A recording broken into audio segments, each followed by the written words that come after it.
Welcome बच्चों, कैसे हो आप लोग? सब व्यस्त हो, मस्त हो अपनी पढ़ाई में, अपने कामों में? बहुत अच्छी बात है। आज हम लोग इलेक्ट्रिक पोटेंशियल पढ़ने वाले हैं। और अगर आप सोच रहे हो कि क्या मेरी वो समस्या दूर हो जाएगी जो मुझे सता रही है, मुझे सोने नहीं देती, या मुझे दिक्कत मेरे दिमाग में उसकी वजह से प्रॉब्लम रहती है, एक छोटी सी बात है जो पोटेंशियल की डेरिवेशन में बार बार अच्छे बच्चे फेस करते हैं। और अगर वो प्रॉब्लम आपके दिमाग में चल रही है तो आप बिल्कुल सही जगह हो, आपकी वो प्रॉब्लम दूर होने वाली है। पता लगा कौन सी प्रॉब्लम? कि फोर्स और डिस्प्लेसमेंट की जो साइन का कंफ्यूजन है वो इस लेक्चर में आपका मैं दूर करने वाला हूं। तो हम लोग करेंगे इस लेक्चर में electric potential, potential difference, potential at a point, और किसी एक चार्ज को दूसरे पॉइंट तक ले जाने में कितना काम करना पड़ेगा, ये वाले डेरिवेशन हम करने वाले हैं। तो बहुत इजी, लेकिन छोटी छोटी बातें हैं जो बहुत समझने लायक हैं। तो शुरू करते हैं हम लोग। Electrical potential energy, electrical potential energy. Potential energy से आप क्या समझते हो? पोटेंशियल एनर्जी होती है क्षमता की एनर्जी, कुछ काम करने की एबिलिटी जो स्टोर कर दी गई हो, है कि नहीं? जैसे आपने 10th क्लास में पढ़ा होगा, खींची हुई तीर में, दबाए हुए स्प्रिंग में, ऊंचाई पर स्टोर किए पानी में, डैम के पानी में पोटेंशियल एनर्जी होती है। वो एनर्जी ऐसी होती है जिस एनर्जी को हम जब चाहें यूज कर सकते हैं, वो स्टोर कर ली गई है। ऐसी एनर्जी को हम पोटेंशियल एनर्जी कहते हैं। और आपने पढ़ा भी होगा ना definition, energy due to position of a body. किसी बॉडी की पोजीशन की वजह से जो एनर्जी होती है उसको हम पोटेंशियल एनर्जी कहते हैं। ये आपने पढ़ रखा है, बहुत अच्छी बात। लेकिन हम पढ़ रहे हैं इलेक्ट्रिकल पोटेंशियल एनर्जी। इलेक्ट्रिकल मतलब चार्ज से जुड़ी हुई। तो सिंपल सी बात भाई, चार्ज को किसी पोजीशन पे रखने के लिए जो एनर्जी होगी, या उसकी जो एनर्जी होगी उस पोजीशन पर रखने के बाद उसी को हम इलेक्ट्रिकल पोटेंशियल एनर्जी कहेंगे। लेकिन इसकी सही डेफिनेशन लिखने से बहुत सारी बातें हमारी क्लियर होंगी। तो इलेक्ट्रिकल पोटेंशियल एनर्जी की डेफिनेशन क्या है? It is work done in bringing a charge from infinity near another charge without acceleration, without acceleration। ये है हमारी इलेक्ट्रिकल पोटेंशियल एनर्जी। बहुत सिंपल सी डेफिनेशन भाई, किसी चार्ज को इन्फिनिटी से दूसरे चार्ज के पास में लाने के लिए जो हमें काम करना पड़ेगा बिना एक्सेलरेशन, उसी को कहेंगे इलेक्ट्रिकल पोटेंशियल एनर्जी। बिल्कुल सिंपल सी डेफिनेशन लग रही है, ये तो कोई दिक्कत ही नहीं है। ये तो वर्क है जो हमें करना पड़ेगा किसी चार्ज को इन्फिनिटी से धीरे धीरे बिना एक्सेलरेशन के। बिना एक्सेलरेशन मतलब ना तो स्पीड को आपको डिक्रीज करना है, ना आपको स्पीड इंक्रीज करनी है, बल्कि बराबर स्पीड से लाते रहना है और दूसरे चार्ज के पास रख देना है। इस काम में जो आपको काम करना पड़ेगा उसी को कहेंगे इलेक्ट्रिकल पोटेंशियल एनर्जी। अब पोटेंशियल एनर्जी कैसे? क्या कोई एनर्जी स्टोर हो गई है? हाँ, जब एक पॉजिटिव चार्ज को दूसरे पॉजिटिव चार्ज के पास लाओगे, या दो पॉजिटिव चार्ज को आपस में नजदीक लाओगे, तो एनर्जी दोनों के बीच में स्टोर हो जाएगी। और जब उनको पकड़ के रखोगे तो वो स्टोर रहेगी और छोड़ते ही दूर भाग जाएंगे। जैसे बलून में भी होता है, आप बलून में हवा भरते हो, बलून फूल जाता है, बहुत बड़ा सा हो जाता है, ठीक है, बांध के रखते हो तो एनर्जी अंदर स्टोर रहती है। और जैसे ही सुई मारते हो पटाखे से फट जाता है, आवाज से फट जाता है, साउंड प्रोड्यूस करता है, वाइब्रेशन प्रोड्यूस करता है कि नहीं? तो वो एनर्जी आपको मिल जाती है। जैसे आपने पढ़ा भी होगा कि भाई किसी ईंट को, किसी ब्लॉक को, किसी पत्थर को ऊंचाई पर ले जाने के लिए जो हमें काम करना पड़ेगा, वो पत्थर के अंदर पोटेंशियल एनर्जी के फॉर्म में स्टोर हो जाएगा। हमने पकड़ के रखा है उसको, पोटेंशियल एनर्जी है इसके अंदर अभी स्टोर्ड है, और छोड़ते ही वो नीचे गिरेगा, धड़ाम से आवाज पैदा करेगा, हीट, साउंड, लाइट, ये सब प्रोड्यूस करने वाला है। तो जो पोटेंशियल एनर्जी थी वो इन सभी चीजों में कन्वर्ट हो गई। इसी तरीके से जब हम चार्ज को पास में लाएंगे, पास में लाने के जो हमने काम किया वो स्टोर हो जाएगा उनकी पोटेंशियल एनर्जी के फॉर्म में। एक छोटा सा, एक बड़ा सा, प्यारा सा और बिल्कुल मजाक वाला एक जो है ना, छोटी सी कॉमेडी वाला एक एग्जांपल आपको बताता हूँ कि एक बच्चे ने क्या किया। एक बच्चे ने एक बॉक्स लिया, बॉक्स के अंदर उसने एक स्प्रिंग लगाया और स्प्रिंग के ऊपर एक बॉक्सिंग ग्लव को बांध दिया और दबा करके डब्बे को बंद कर दिया। बड़ी सुंदर सी पैकिंग करने के बाद अपने दोस्त को भेज दिया। दोस्त को मिला, दोस्त बड़ा खुश हुआ, दोस्त ने बड़ी खुशी खुशी इस डब्बे को खोला और खोलते ही उसके मुंह पर बॉक्सिंग लगी, उसके मुंह पे घूसा लगा। तो दूसरे दोस्त ने जो काम किया था उस स्प्रिंग के ऊपर दबाने के लिए, वो स्टोर हो गया और स्टोर होके इसके पास गया और इसको मुंह पे घूसा लगा, है कि नहीं। तो क्या हम समझ रहे हैं पोटेंशियल एनर्जी से? भाई काम जो किया ना उस लड़के ने, वो इसको मिला काइनेटिक एनर्जी के फॉर्म में। तो पोटेंशियल एनर्जी भी ऐसे ही है कि जो हम किसी चार्ज पर काम करेंगे इन्फिनिटी से, इन्फिनिटी का जिक्र क्यों कर रहे हैं बार बार, इन्फिनिटी क्यों परेशान कर रहा है, इसके बारे में लेक्चर के बीच में मैं आपको बताऊंगा कि इन्फिनिटी से लाने का क्या मकसद है। ठीक है, तो अब हम अपनी डेरिवेशन को शुरू करते हैं और ये है हमारा वो चार्ज जिसके पास हम अपना दूसरा चार्ज लाएंगे इन्फिनिटी से। ये इन्फिनिटी है, यहां से उसको इस चार्ज के नजदीक लाएंगे, इस पॉइंट तक लाएंगे। ये पॉइंट P है, इसकी डिस्टेंस है R। ठीक है, तो इस इन्फिनिटी से यहां तक लाएंगे, बिना एक्सेलरेशन के लाएंगे। ये कंडीशन है, एक्सेलरेशन नहीं होनी चाहिए, इसकी स्पीड बढ़नी नहीं चाहिए, इसकी स्पीड डिक्रीज नहीं होनी चाहिए, डायरेक्शन भी चेंज नहीं होनी चाहिए। इस तरीके से लाएंगे और लाने के लिए जो काम करना पड़ेगा वही कहलाएगा electrical potential energy at this point between these two charges. ठीक है, ओके। तो प्रॉब्लम क्या है, निकाल सकते हैं हम लोग सीधे। Work done is equal to force into displacement. यही सबसे बड़ी प्रॉब्लम पैदा हो रही है कि जैसे जैसे चार्ज को पास में लाओगे आपका फोर्स तो कांस्टेंट नहीं रहने वाला, फोर्स तो धीरे धीरे बढ़ता जाएगा। तो कौन सा फोर्स लोगे, किस जगह पर फोर्स लोगे, ये तो समस्या होगी ना।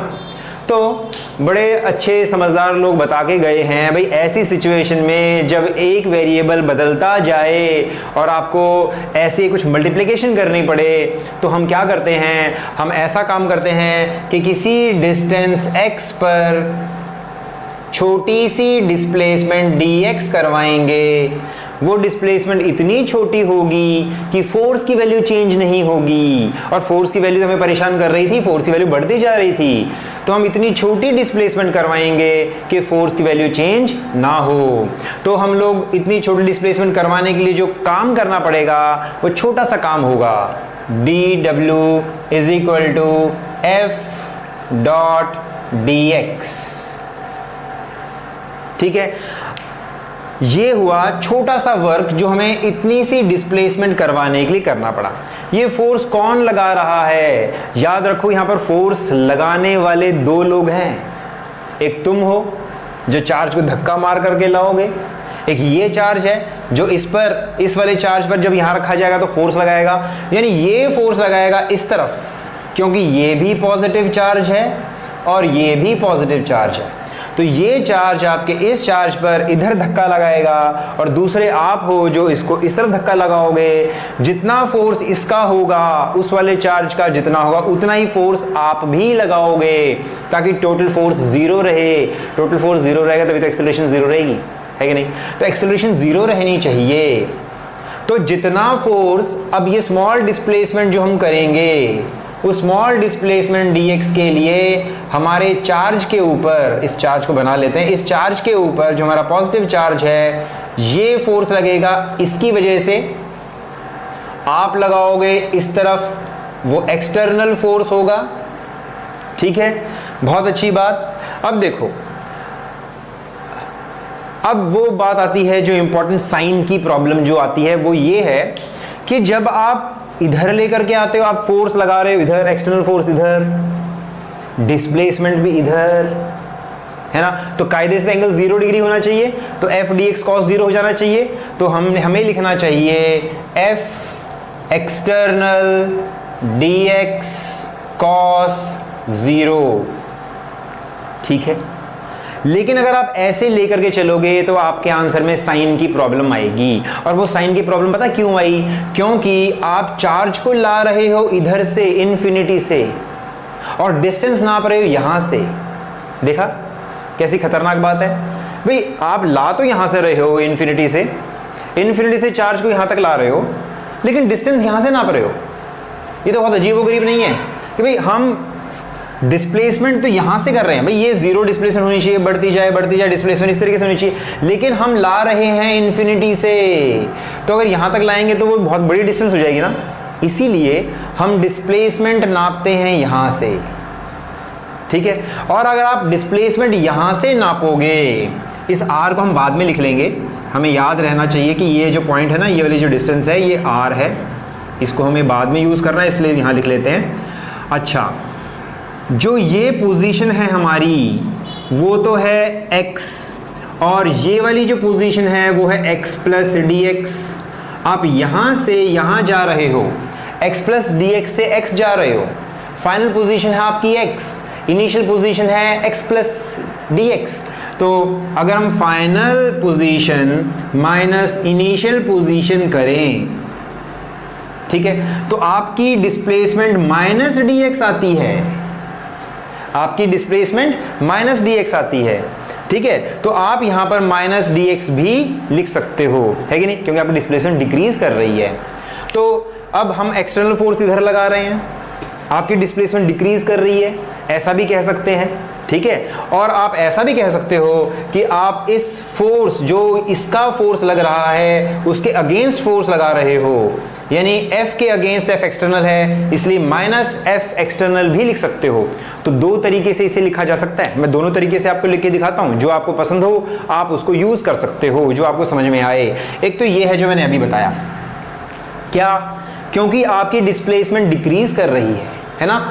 प्रॉब्लम ये है कि हम इन्फिनिटी से ला रहे हैं, डिस्टेंस नाप रहे हैं यहां से, या डिस्प्लेसमेंट कह लो, डिस्प्लेसमेंट नाप रहे हैं यहां से, है कि नहीं। तो आपकी फाइनल पोजीशन छोटी है, इनिशियल पोजीशन बड़ी है, तो change in displacement minus D x, ऐसे भी लिख सकते हो। और ऐसे भी लिख सकते हो कि आपका जो फोर्स है F, जो इसने लगाया है इसके ऊपर, आपका फोर्स इसके अपोजिट है, तो माइनस F ऐसे भी लिख सकते हो, या फिर ऐसे लिख सकते हो F एक्सटर्नल और minus D x cos zero, ऐसे भी लिख सकते हो। दोनों ही सिचुएशन में एक ही पॉइंट पे हम पहुंच जाते हैं, और वो क्या पॉइंट है? वो है minus F external D x cos zero is 1। तो वो प्रॉब्लम शायद मैंने दूर करी, क्या मैं सफल रहा? ठीक है, आपको यही समझना है। अगर फिर भी आप अगर सोचो तो आपको ये सोचना चाहिए, क्या ये अजीब नहीं है कि हम ला तो इन्फिनिटी से रहे हैं लेकिन डिस्टेंस यहां से नाप रहे हैं? वो भी हमारी मजबूरी है कि हम इन्फिनिटी से लाएंगे, यहां तक लाते लाते तो इनफाइनाइट डिस्टेंस हो जाएगी, है ना। तो वो भी एक गड़बड़ बात हो जाएगी, इसलिए हम यहां से नापते हैं। और इसी में एक प्रॉब्लम क्रिएट हो जाती है कि हम नाप यहां से रहे हैं, ला यहां से रहे हैं, है ना। तो ये अजीबोगरीब सिचुएशन को हम इस तरीके से डील कर सकते हैं। एक तो ये है कि आपका जो फोर्स है उसके अगेंस्ट आप F एक्सटर्नल लगा रहे हो, एक तरीके से ऐसे लिख सकते हो, और दूसरे तरीके से कि आपकी फाइनल पोजीशन इनिशियल पोजीशन से छोटी है, इसलिए माइनस डी एक्स लगाते हैं। लेकिन कुछ लोगों को माइनस डी एक्स से प्रॉब्लम होती है, वो कहते हैं डी एक्स तो इंक्रीमेंटल होता है, वो तो मतलब बढ़ोतरी होती है, मामूली सी बढ़ोतरी होती है, ठीक है। अगर यहां से देखा जाए, इन्फिनिटी दिखाया जाए, तो वाकई में वो बढ़ोतरी ही है, वो इंक्रीमेंटल है। लेकिन यहां से देखा जाए तो वो डिक्रीमेंटल है, लेकिन हम देख तो यहां से रहे हैं ना, तो डिक्रीमेंटल कहने में कोई गलती तो नहीं है। तो आप जिस तरीके से समझना चाहें समझ सकते हो, इस तरीके से लिख लेंगे। तो ये हुआ हमारा स्मॉल वर्क। अब हम करेंगे टोटल वर्क का निकालने का काम। सो टोटल वर्क होगा, ऐसे छोटे छोटे वर्क को जोड़ते जाएंगे और हम टोटल वर्क निकाल लेंगे। सो वो होगा dw का इंटीग्रेशन, उससे मिलेगा हमें total work, and that is equal to minus F external into dx। हम ला रहे हैं इन्फिनिटी से R पॉइंट तक, ठीक है। ये बात भी क्लियर हुई, बिल्कुल ठीक ठाक। अब F एक्सटर्नल की वैल्यू पुट कर लेते हैं। F एक्सटर्नल, जो फोर्स हमें लगाना पड़ रहा है, हम कहां पर हैं, हम x डिस्टेंस पर हैं, तो फोर्स होगा इन दोनों चार्जेस के बीच में, ये चार्ज हमारा Q है, ये चार्ज Q0 है, तो कूलॉम्स लॉ के अकॉर्डिंग फोर्स होगा Q0 अपॉन x स्क्वायर। कोई प्रॉब्लम नहीं। सो पुट करते हैं वैल्यू। सो टोटल वर्क होगा माइनस Q0 को हम बाहर निकाल लेते हैं, क्योंकि जैसे जैसे हम पास में लाएंगे चार्ज को ये वैल्यूज चेंज नहीं होने वाली, जो चेंज होती हैं उन्हीं को इंटीग्रेट किया जाता है। dx by x square, x he change हो रहा है और हम इन्फिनिटी से r तक ला रहे हैं। अब dx बाई एक्स स्क्वायर की इंटीग्रेशन आपको याद होगा, ये वाला फॉर्मूला यूज कर सकते हैं, x rest power n dx का इंटीग्रेशन होता है x rest power n plus 1 by n plus 1। यहाँ पर x ऊपर जाएगा तो रेस्ट पावर माइनस 2 बनेगा, तो हम लिखेंगे minus 2 plus 1 by minus 2 plus 1, यानी माइनस 1 अपॉन x आ जाएगा। तो इसकी इंटीग्रेशन बनेगी minus Q0 minus 1 by x, limit होगी इन्फिनिटी से r। ओके, कट तो नहीं रहा, ठीक है। So W is equal to minus Q0, limit put करेंगे minus 1 by r minus 1 by infinity, और इसको सॉल्व करके माइनस बाहर निकाल लेंगे तो Q0 बाई आर आया। ये आ गया हमारा टोटल वर्क डन। इसी को कहेंगे पोटेंशियल एनर्जी। ये तो कोई प्रॉब्लम ही नहीं थी, मेन चीज थी कॉन्सेप्ट, बाकी डेरिवेशन तो कुछ भी नहीं है, मैथमेटिक्स है, लेकिन इसके पीछे जो फिजिक्स है अगर आपको वो समझ में आ जाएगी तो ये डेरिवेशन तो चुटकियों का काम है, इसमें कुछ भी नहीं है। ठीक है, मेन बात है कि आपको रटने से, याद करने से बचाना, क्योंकि रटना मतलब दिमाग पे बोझ डालना, और दिमाग पे बोझ रहेगा तो आप भूलोगे ही भूलोगे, लेकिन समझ लोगे तो चाहे रात को सोते हुए उठा लो तो भी डेरिवेशन आप कर लोगे। यही एम होना चाहिए। क्लियर है? मेरे ख्याल से कोई दिक्कत तो नहीं है इस डेरिवेशन में। तो हमने निकाली पोटेंशियल एनर्जी। अब देखने वाली बात यह है कि ये साइन इसके आगे पॉजिटिव आया है, ठीक है, इसका मतलब क्या है, हमें पॉजिटिव काम करना पड़ा, हमें धक्का मार के इस चार्ज को लाना पड़ा और वो इनके बीच में स्टोर हो गया, यानी एनर्जी बढ़ी है। आप जब लाए हो ना पास में तो इनकी एनर्जी बढ़ गई है। आपने जो काम किया है ना, पॉजिटिव काम किया है, आपने एक अच्छा काम किया, आपने दोनों चार्ज को पास में ला करके रख दिया है और उनके अंदर एनर्जी स्टोर हो गई है, उनकी एनर्जी को आपने कम नहीं किया है, इसलिए पॉजिटिव। और वैसे भी पॉजिटिव चार्ज को पॉजिटिव चार्ज के पास लाएंगे तो पॉजिटिव काम करना पड़ेगा, ऐसे भी हम सोच सकते हैं। और अगर नेगेटिव चार्ज को लाते ना आप, ठीक है, नेगेटिव चार्ज तो अपने आप आ जाता ना, और नेगेटिव चार्ज इसके पास आएगा तो एनर्जी घटेगी या बढ़ेगी? ये तो अपने आके इसके पास बैठ जाएगा, नेगेटिव चार्ज इसके पास आगे बैठ जाएगा, बैठ के करेगा क्या? कुछ नहीं करेगा। आप पॉजिटिव के पास नेगेटिव लाके बिठा दो, काम खत्म, छोड़ दोगे पड़े रहेंगे। लेकिन दूर ले जाने के लिए आपको काम करना पड़ेगा, और छोड़ते ही वो नजदीक आ जाएंगे, तब आपकी एनर्जी स्टोर हो जाती है पोटेंशियल एनर्जी के फॉर्म में। इसलिए नेगेटिव को पॉजिटिव के पास लाने के लिए आपको नेगेटिव काम करना पड़ता है, और उस काम का कोई फायदा ही नहीं है। क्या उस काम को स्टोर नहीं किया जा सकता? वो स्टोर है ही नहीं, वो काम, वो एनर्जी स्टोर ही नहीं है, वो तो खत्म हो रही है। क्योंकि स्टोर तो ऐसे थी, पॉजिटिव चार्ज नेगेटिव चार्ज को दूर लेके गए तो स्टोर इस फॉर्म में थी, छोड़ते ही वो नजदीक आ जाएंगे, सारी एनर्जी खत्म हो जाएगी। ठीक है, तो यहां पर जो हमारी पोटेंशियल एनर्जी आई वो पॉजिटिव आई, क्योंकि हम पॉजिटिव चार्ज को पॉजिटिव के पास ला रहे हैं। नेगेटिव को नेगेटिव के पास लाएंगे तो भी हमें धक्का मुक्का करके लाना पड़ेगा, और वो एनर्जी स्टोर हो जाएगी, छोड़ते ही फिर दूर भाग जाएंगे, यानी हमने पॉजिटिव काम किया। ठीक है, तो एक बात तो ये हुई। तो हमने डिफाइन किया इलेक्ट्रिकल पोटेंशियल एनर्जी। अब देखो, इसी डेरिवेशन में अगर पोटेंशियल डिफाइन करना पड़े, इलेक्ट्रिकल पोटेंशियल, इसी डेरिवेशन में बिना ज्यादा मिटाए मैं इसी डेरिवेशन में मामूली सा बदलाव करके पोटेंशियल एट अ पॉइंट भी निकाल सकता हूं।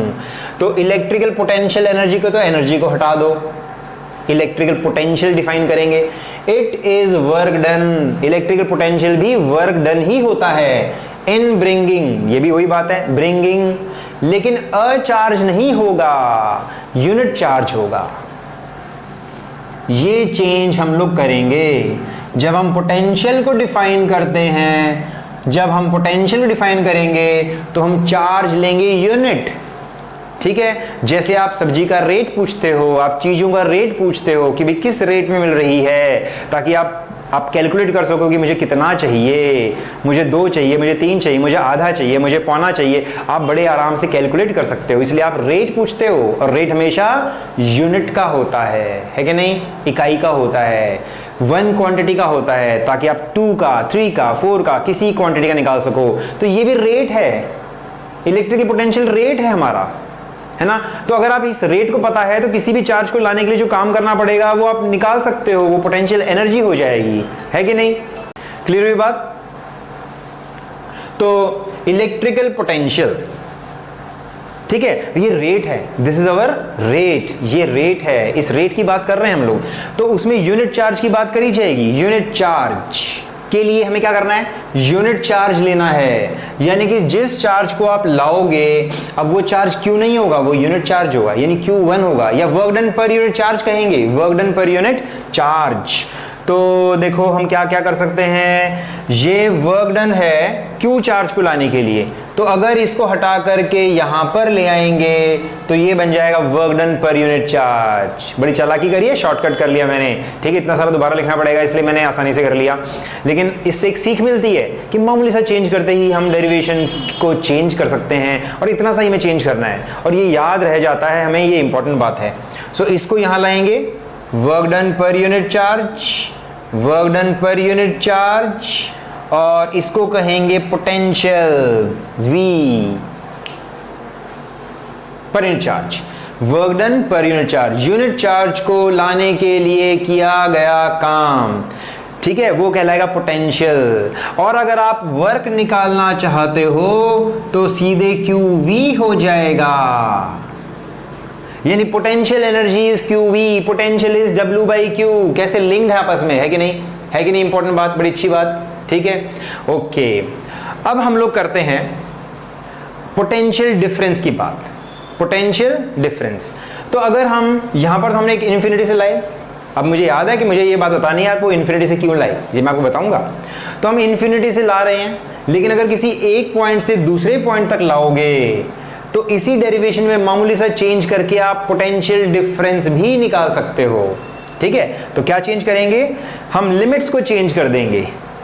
अगर हम पोटेंशियल डिफरेंस की बात करेंगे तो हम क्या लिखेंगे, हम लिखेंगे it is work done in bringing a unit charge from infinity से नहीं कहेंगे, अब हम कहेंगे from 1 point two another point, another point, another point, ये चेंज करेंगे, another point